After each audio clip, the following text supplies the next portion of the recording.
and failures. From our journey from being scared to doing it anyway. And neither of us in black today. No, we're not. No, we've got this sign, right? Because we've been doing more stuff on YouTube. It's backwards. Look at the camera! So that's there for us to try and remember that, because we sometimes just get lost in our conversations and we do, and forget that we're even recording sometimes. Then we have to cut bits out. Anyway, welcome back to season 4 of our podcast, Not Just BS. We are very excited to be back. We have got some wonderful guests to introduce you to over the next few weeks. And yeah, we've covered lots of really fun topics.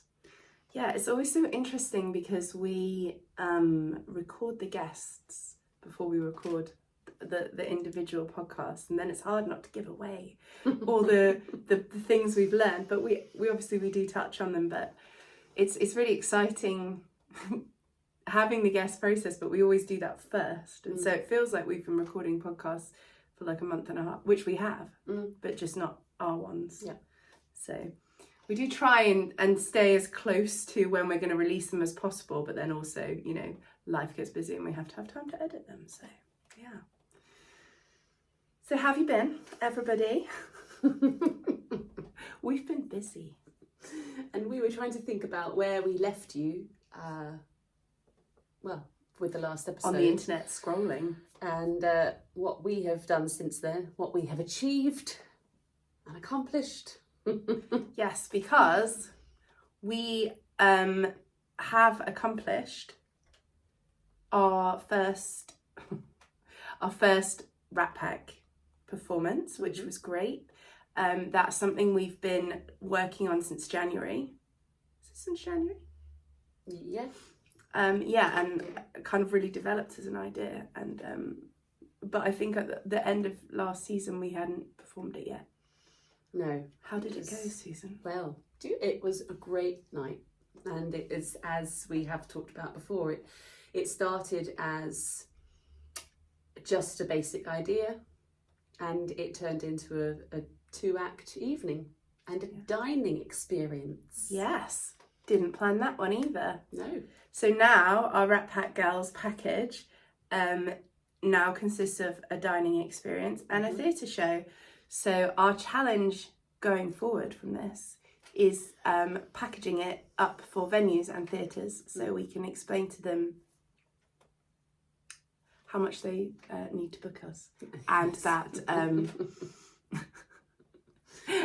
that they should pay us money for it. Well, yeah, and the two things will have to be very different as well, because being on the stage, of course, we have a distance with the audience. Being in a dining experience, we're sitting on their laps.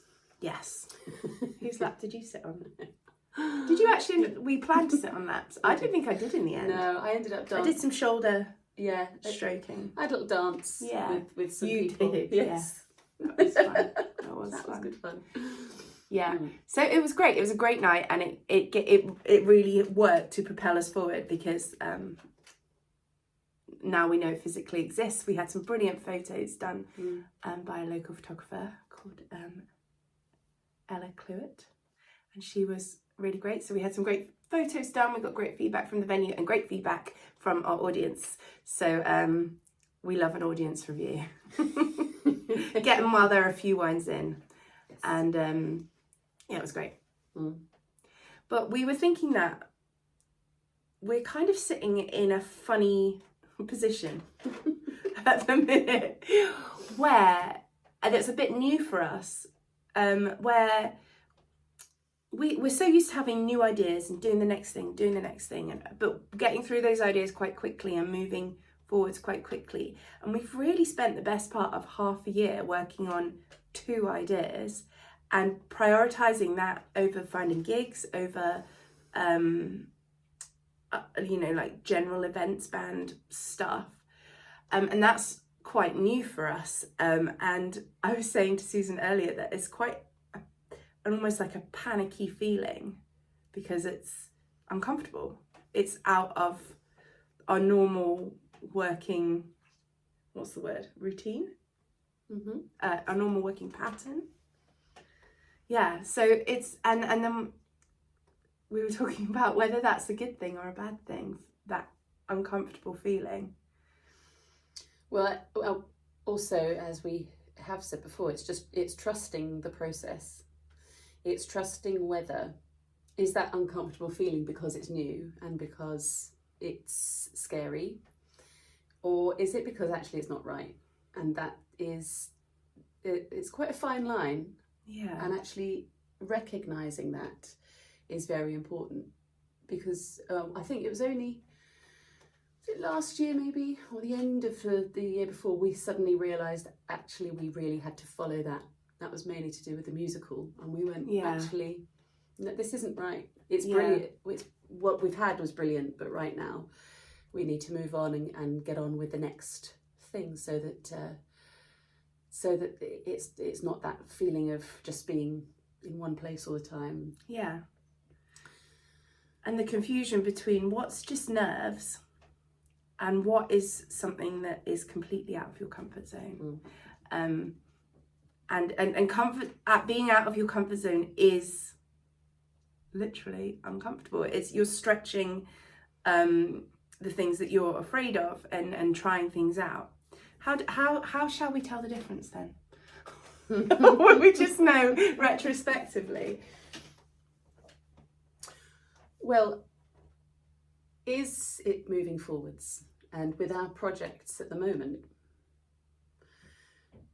I mean, we have a show, at the time of recording, we have 2 shows of our new cabaret next week. Yes. And I think it was only yesterday we felt actually we had a show. Yes. Yes. Yesterday was the day I think we both went, oh, thank God. No one's cried on the floor yet. No. That's generally when we really know the panic. Now, that probably will be Tuesday. But we're prepared in a different way. We have put a lot of work into it. We've actually been brave with what we've written and what we're trying to learn still. But we do both know we're going to pull it off. Yeah. But even when we felt like that, I think both of us quietly thinking like, shit, is this going to work? I think the feeling underneath that was, this will work, wasn't it? Because we know we can do this. And we talk about it before, as a building up the evidence where you can prove to yourself that you like, well, you did that worked. You felt like this before, it still worked. You've tried, you've done this before, that kind of evidence that you can look back on. And one of the things I think that we've done well is getting ourselves out of our comfort zone enough to be able to look back at the minute and say, we felt like this before. It has worked. We have that evidence.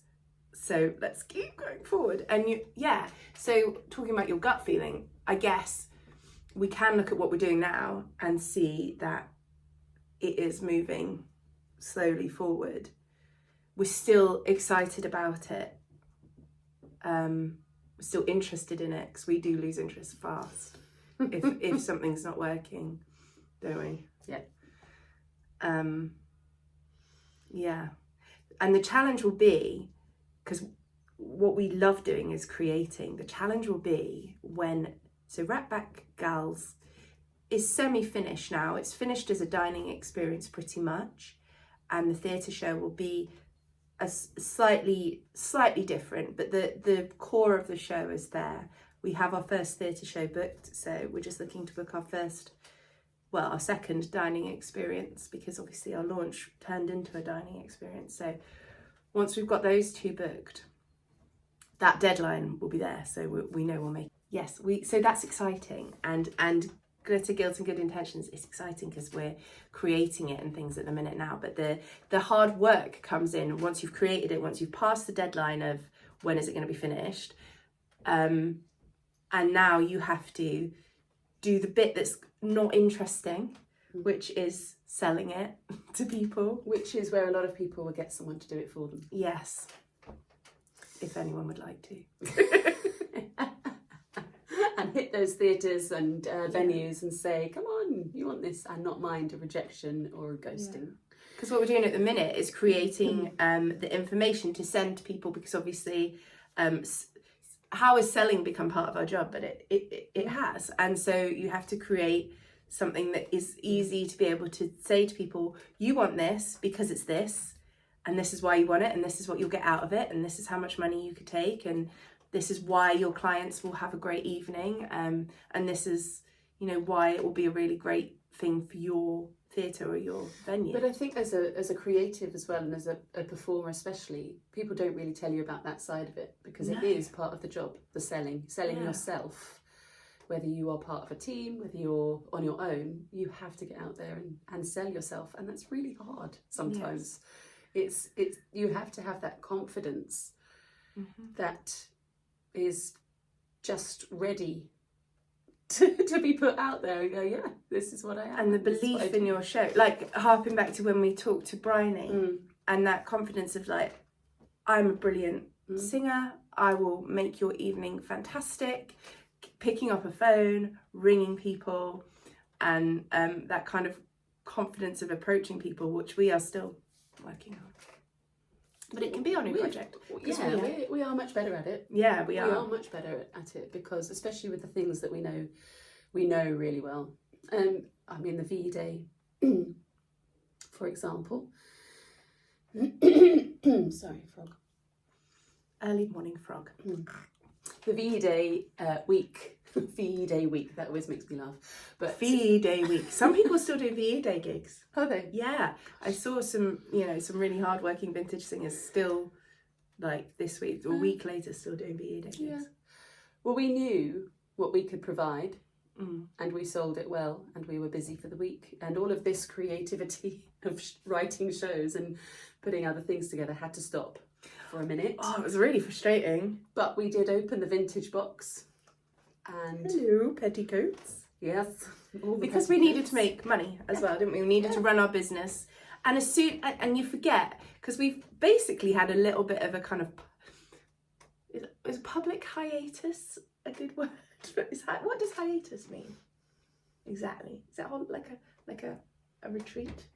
Anyway, the gigs have been on the back burner while we've been creating this. But as soon as you get out there and begin singing again, which was lovely, we really enjoyed it, didn't we? Yeah, it was so nice. You instantly start being booked for gigs again, and you start, the kind of traction grows, and people are like, oh yeah, I've seen you here, and oh, can you do this party? And the inquiries start coming in, and you're like, oh yeah, this is like a part of the selling, is just getting out there and doing it, which we've deliberately put on hold for a bit, but it was really nice to get out there and just sing, and and learn some new songs, actually. Learn some new songs that we could throw into the set, and we had a really fun time with it. We met some brilliant people. Lots of animals.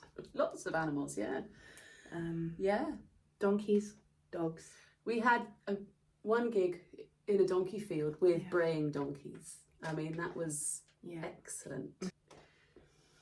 The vintage stuff was good to get out and sing it, and we'd never wanted to be hemmed into being a vintage act, but we do love it, and we do like the songs and that feel, that kind of classic and that swing, and the kind of ceremonial almost dressing of it is so fun. We did really love it. It was good to get out there and do that. And then come back with kind of a new, renewed energy with the creative projects. So we did Rat Pack. That was like, woohoo, on a high. We had some really great feedback. We were like, we could have spent ages then working on it, but we had to then immediately the next week go straight into our vintage VE Day rehearsing, and then the week of shows. And now, straight after that, we've gone straight into the deadline of Glitter, Guilt and Good Intentions Self-Help Cabaret, is in a week and a half or whatever. A week. So straight into that. So it's just been like one after the other, one after the other, one after the other. So really the singing was a nice little break. Yeah. That we talk a lot about setting a deadline. It's one of our main pieces of advice is set yourself a deadline, because if you don't, you'll never get round to doing it. We learned that it's actually like a real, like official, it has a name, it's a law. It's called Parkinson's law. Parkinson's, like the cake. Oh, you don't have parking down here, do you? No. I mean, that's a whole other subject, but I will make it. Anyway, nothing to do with cake. Don't know which. Oh, Cyril Northcote Parkinson said, work expands to fill the time available for its completion. Yeah, and I went to a little talk this week about focus, not getting distracted by cake. Yeah. And the person leading the talk described this, and I was like, oh, we already do that. And I was just happy that we already did something in the long list of things that we didn't do. But I'm just excited that it has a name. Yeah, well, it is a thing, because there's always something though to do, isn't there? There's always something. A project is very rarely completely finished. No, until I think probably the only thing we've finished is when we put Hugh to bed. Mm-hmm. So I feel like that's the only time we've really gone, stop. Maybe. So, and we've done it to get through this year. We gave ourselves different deadlines to make sure that the stuff gets done. It's like water fills up any space it's given, and so will your procrastination, you know, like. And so what's our next deadline? Well, I guess next week is the deadline we set ourselves. Mm-hmm. By booking the Fringe, we thought, at Chichester, we thought, oh, are we going to get this written in time? We thought, well, if we've got it booked, it will be. Yeah. And I think a lot of creatives do work like that. Booking it and just knowing that something's going to appear, because it does have to. Yeah. And on Wednesday, we do know that we've got tickets that are sold, and that we do know that people are coming. Chichester, we don't. No, we don't know that. Last time we went to Chichester, how many people came to our show? 9? Possibly. 9. And the staff as well. Oh, that might have been. Did that include staff? Well, we had enough for volunteers. Yes. Oh, we always need 11 volunteers. Okay. But we're in a smaller venue for this one, but a more central venue. Yeah. So, it would be interesting. Yeah. It would be interesting. But, so Wednesday we kind of thought, well, let's we said before, let's take it to a home game, friendly audience that we know, people already kind of know who we are. So that was our kind of, it's not a pretend deadline, because we're still going to give them a really good show. And we know that we wouldn't let ourselves down in that way. Mm-hmm. But it just feels like a bit of cushioning before taking it to a town where people don't really know who we are or what we do, and trying to sell that show to them. So, and then we have the time between then and Shaftesbury Fringe to develop it further. So we like being proper theatre makers, because it's like workshopping it, you know. Yes, and really go back into it in 2 weeks and just have a little hash out of what worked, what didn't, what people enjoyed, and what we want to expand to make it. And we've made compromises for this show. Like, we had certain things that we wanted to do, and they haven't quite worked out. And that's a good example of a gut feeling, because both of us were feeling uneasy about one particular song, about putting in one of our songs, because it just wasn't quite fitting, but we really wanted to address the point that song made. Yeah.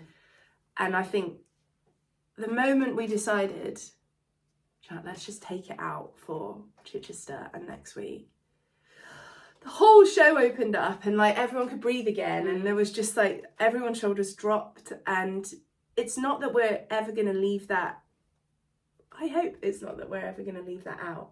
Although there does seem to be a sticking point with that particular subject. Yes, but also we've been trying to write new songs as well, because we've had ideas about 2 particular songs, and we're collaborating with other people, which is excellent. But we were hoping for it to be ready, but we didn't put the pressure on ourselves. No. Which I think was a really good idea, because we would have been disappointed. Yeah. And whether they are ready for July, or maybe whether they fit again, like the other one, we don't know. But they will be written. They will be heard. But again, collaborating with people is wonderful, but it's time with everybody, because everyone's so busy. Yeah. And with their own things, and you can't force the creativity sometimes either. No. So we're trying to be patient, but we want them written now. And there's the frustration of our own kind of lack of skill in in making it happen, like physically, ding, ding, ding, ding, ding, that we can't just do it. And so having to be vulnerable and try and explain, let other people into our creative process, which is quite, I don't know if it's unique, but we're used to our way of creating things with each other. So I feel quite safe to say to Susan, is it funny if we blah blah blah? And if she's like, no, I don't mind.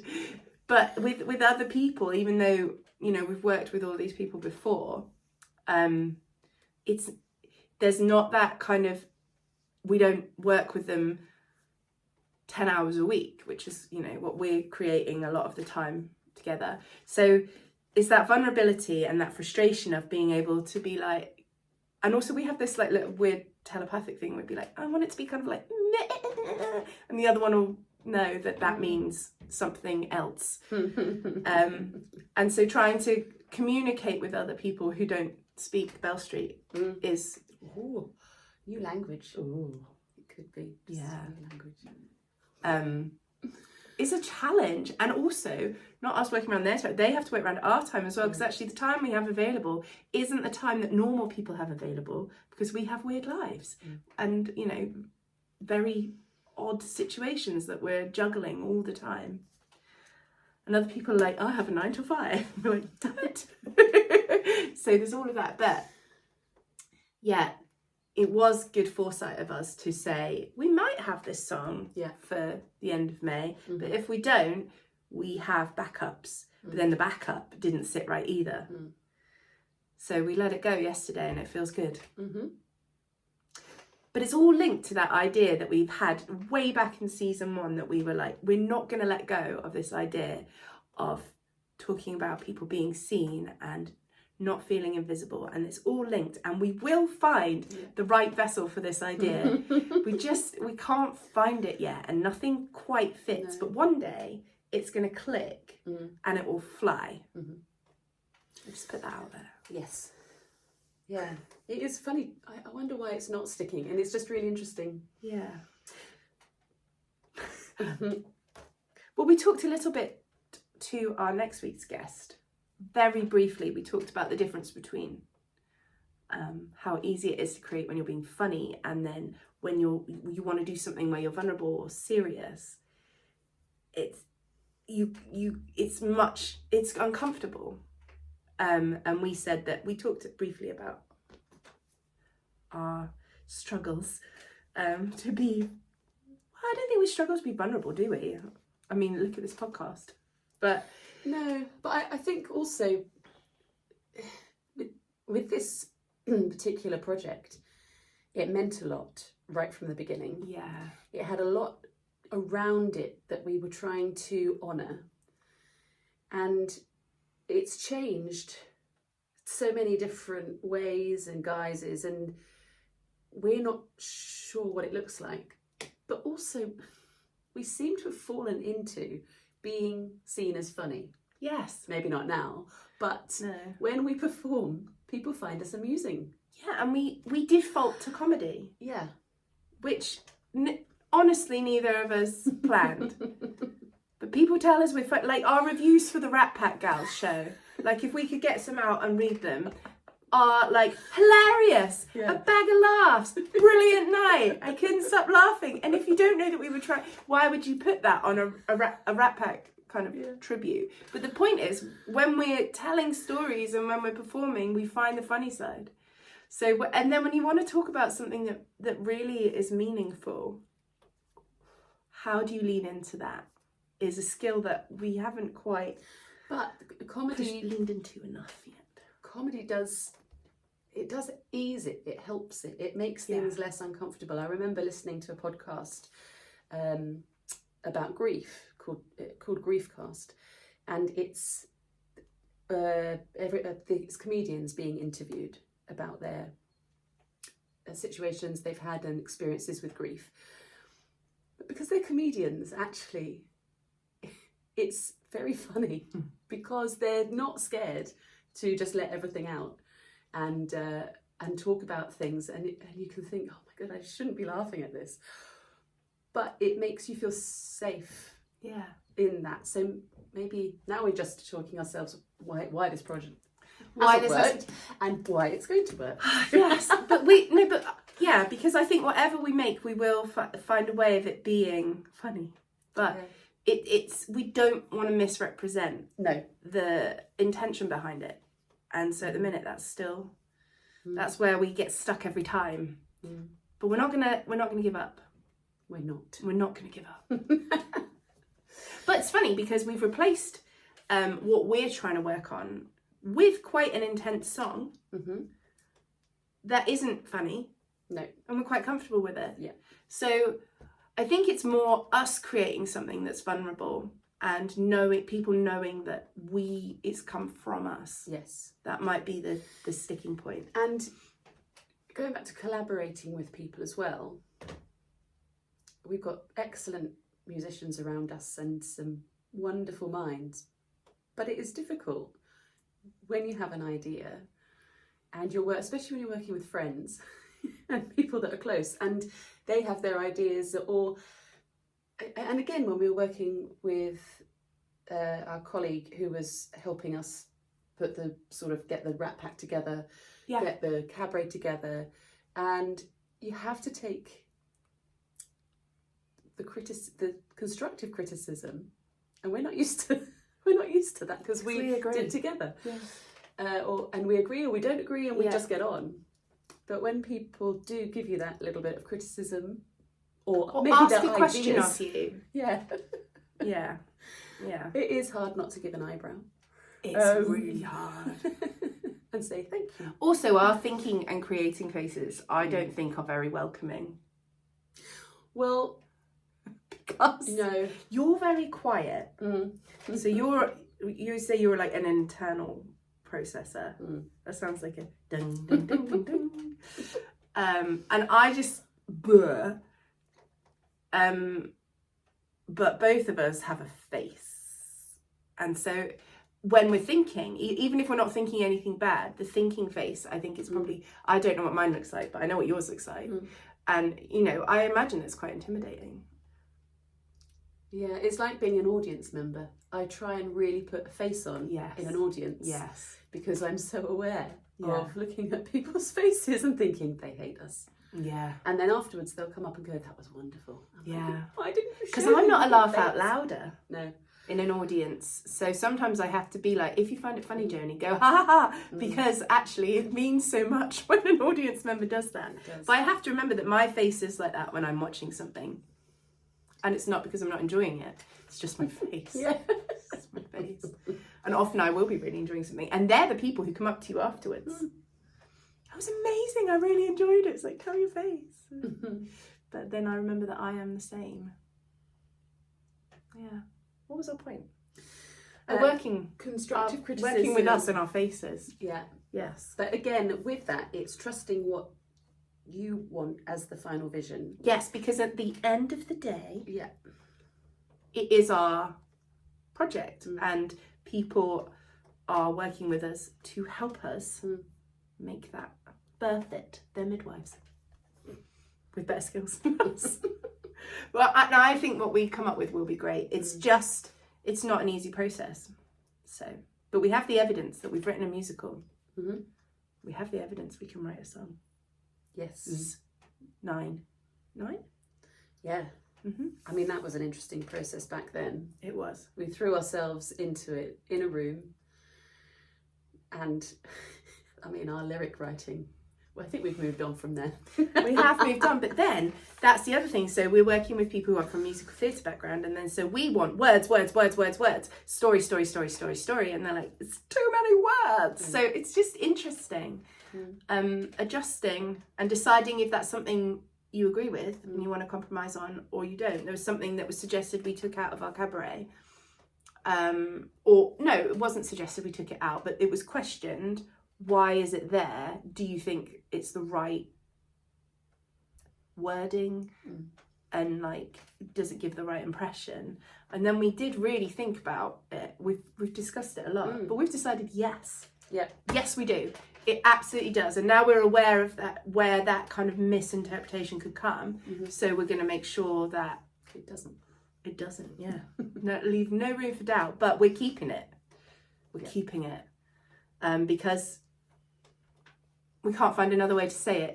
It's the best way we think of saying it. Yes. Yeah. So buy a ticket. Yeah, come see the cover Come and see the cover. and then let us know what you think. It was questioned we should maybe take out. That'd be interesting. But we've made notes as well, so we're so professional now. Look at the camera, make notes. So good. We really have to try and not, at the end of May, go, we've got 2 new projects, because they're written down here. We've got 2 new projects. Well, 3. We've got 3 new projects. So, and it's going to be really hard. But we've got dates for 2 of those projects where we want them to be completed. They're centred around dates. Well, definitely that one. Yes. That's flexible. But anyway, and the other one is something we'll take a little while, won't it? Yeah. But yes. And all of them involve organising other people. Yes. And maybe some forms. And like a little bit more tippy tap. That's piano and that's admin. There's one that's very admin heavy. Yes. And so that will, just to get it right, and less performance-like. Yes. And the other 2 are people management heavy and admin heavy. This one will be. That one is admin heavy. Yeah. So, but we will be excited by that. Give it 10 days. We'll be like, oh my gosh, when can we? So this is how we fix our like excitement itchiness. Is we were feeling, because we don't want to let these ideas go. So we were like, right, even though we're really busy, everything is back to back. We randomly have a day off today. That's why we can. We don't normally have this sort of time free. So that's why we can record this podcast. But time is like packed in at the minute, and so even though that's the case, we decided to give ourselves half a day on each of these things, because, well, actually not on that one yet, but the other 2, because otherwise it drives you nuts, and you need to be able to just know that you're together on it, together on where you're kind of thinking it's going, and just when it creeps into your mind, think, no, it's okay, we've made a little plan. The next step is this, and we're going to do that. So we gave them both half a day, and that really helped take the pressure off. Yeah. So hopefully in 10 days' time, we don't run straight off and then forget that we've just spent 6 months creating 2 shows that then we need to actually book. What was your part of that paper that you had about, I quite liked it, set aggressive but realistic deadlines? Yes. And again, I think when we go into having chats about things, as you start to unravel it, you also have to think, is it worth it? Is it worth the time and money, and how then? Or does it get put aside for 6 months? So that's quite interesting.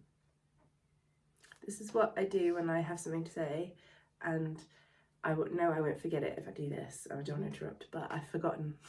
I did it, and then I forgot. Hang on. We have said no to a few things recently, and we need to. Another one. something we should tell ourselves well done about Mm-hmm. is every time we say no to something, we should get a gold star. And recently we have turned a few things down that just haven't been worth the that comes with it. You weigh up the fee or the exposure or whatever, your time and the faff, because we have other people to manage in our lives. And so there's a few times recently where we've kind of weighed up, yes, technically our diary is open on this day. Now, how does that work? And do we say yes to it, and weighing that up? And that will be interesting with these projects. Are they all going to be worth it? We do keep asking ourselves that, and we will keep asking ourselves that, because we could fill our time all the time with new ideas we have. And so checking in the whole time, is it going to be worth the faff? Is it worth the faff? And so that you're doing something with full passion, with full knowledge, and not in a place where you're doing lots of little things but not very well. And I feel that's mainly my life outside of this. But it's giving things space to be able to evolve. And just allowing that time. Doing less better. Less, comma, better. Less, some kind of punctuation, better. Not doing less better. We're just doing less better. Yeah. What would the correct promise? Doing less, then what? Comma? Yeah, I think so. Doing less, better. Maybe just thoughtful pause. Don't know. This other one, yes, this other thing I remember. What did you say? The Bell Street brag book. Because again, we talk all the time about saying, you must say well done to yourself. You must give yourself gold stars. Go to the our Facebook group, Dare to Do, and tell us what you've been doing that you want a well done for, because we will give you one towards your creative project. But you said yesterday that we should have a Bell Street brag book. Where you just write in something very basic. And actually we've had a few comments from people where they listen and enjoy our podcast, but have said, oh, but you're doing this and this and this, and actually it makes me feel like, well, I'm not doing anything. Because we don't all have to have all these big creative things, but actually having something, I mean, journaling is also good, but actually I forget to journal, but having something... And you can't say it without rolling your eyes. I really should do it. I should get myself into it. But having a brag book where you just go, actually today I woke up. I did something, we all do, it doesn't matter how small it is, we do these things every single day to show up for ourselves. And I think actually once you start going, well done.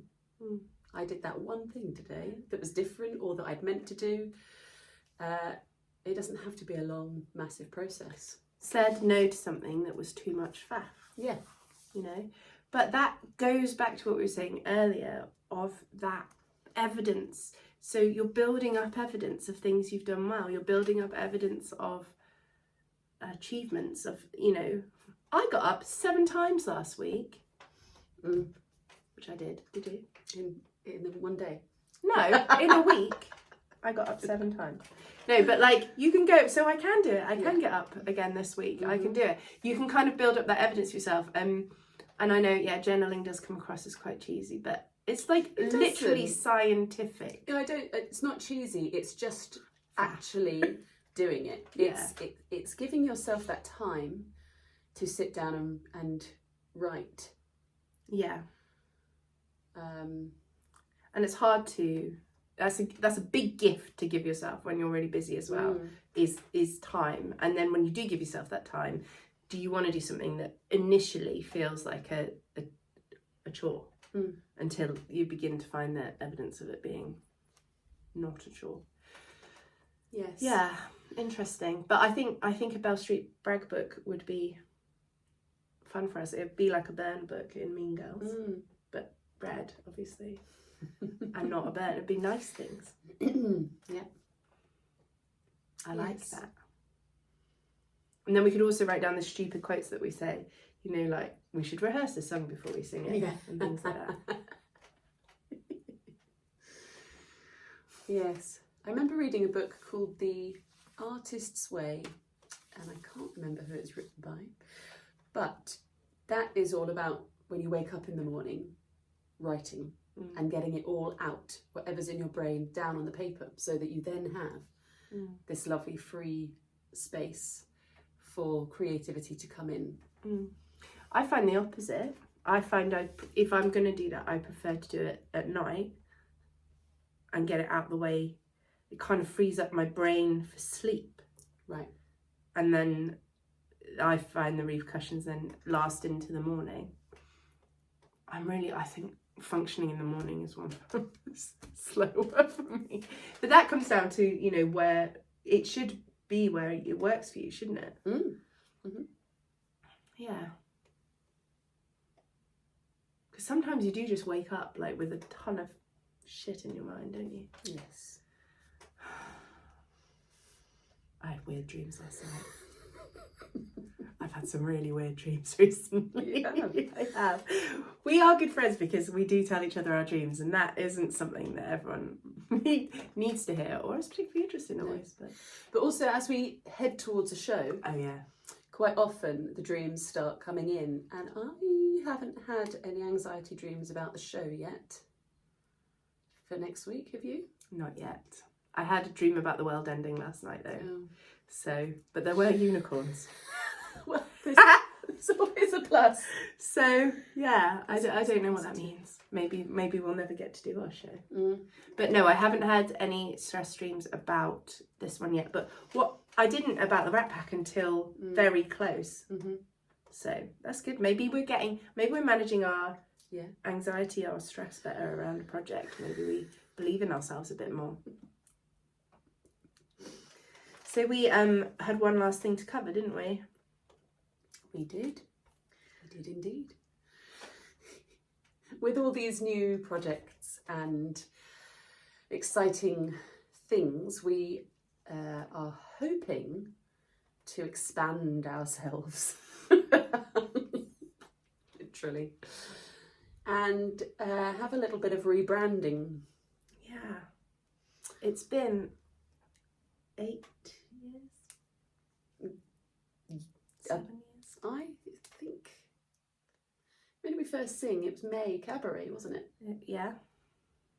I can only do it with who I was going out with at the time, so then I have to do maths. I'd say 8 years. Okay, we'll go. Yeah, 8 years.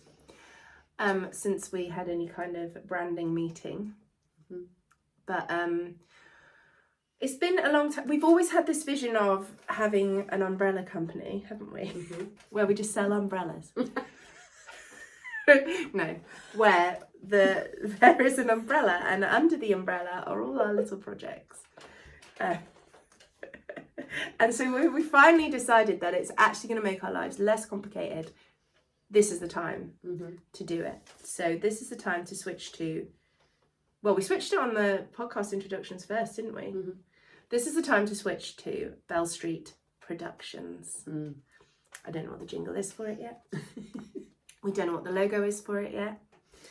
But we are going to shift our branding a little bit to, because we're beginning to have so many other things that we're growing. We've got the podcast, which is growing. We've got the Rat Pack Gals. We've got the theatre side of things that we do. And our other secret projects. It makes much more sense to have one company that looks after it all.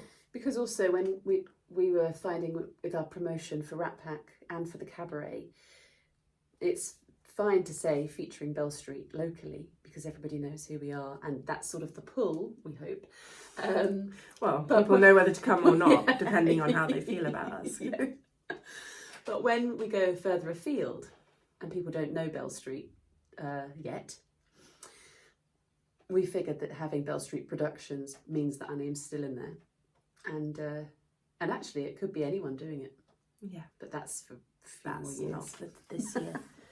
But yeah, and it just helps us with our website was getting so full of different projects and things, and so we just need some clarity. So you will begin to see soon some kind of slight branding changes, which we're really excited about, because it just means that we're growing. And we wanted to tell you guys first. Yes. So any ideas, or if you have any. Yeah. Well, I think that's a very extensive update for episode 1 of season 4. We'd just like to say, please, if you like this podcast, share it around. We would love for more people to hear it. Invite people into the Dare to Do group. Please post in the Dare to Grew. Don't know what that is.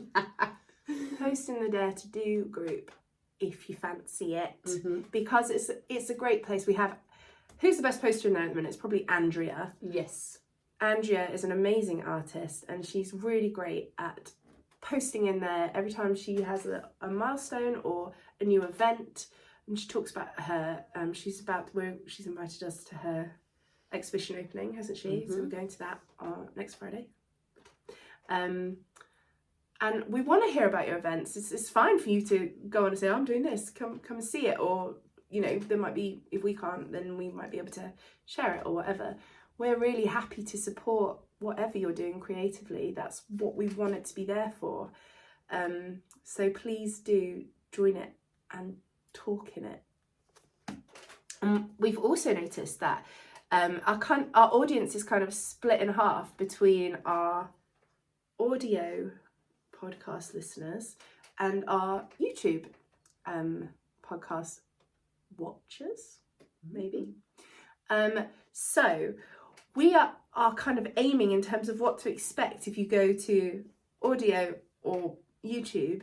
Is on YouTube you're going to get a less filtered down version of what we're saying. So sometimes the episodes will be longer, like with our interview next week. I think it's about 20 minutes longer, because there's just so many stories that we can't cut and are just funny and great value. But we understand that a lot of people are fitting it into a drive or whatever. So on the audio side of things, you'll find that things are a little bit more, not cleaner. Compact. Yes. We're gonna try and keep them to 50 minutes, but it's so hard when you have interesting guests. But that's the real, we're trying.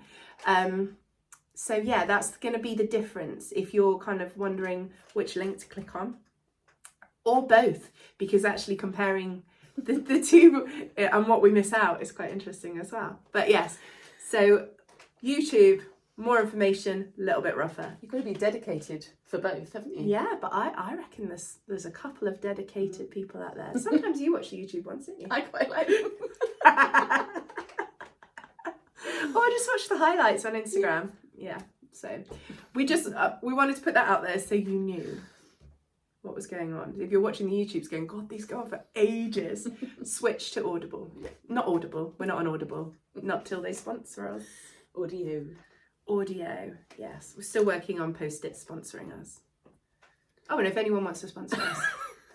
Yeah. We could replace this lovely poster with your Post-its. Or give us some chairs. Why is that so squeaky today? I don't know. Anyway, so whatever you're doing as you broach season 4 of the Not Just BS podcast. Get bragging. Yes. And just do it anyway.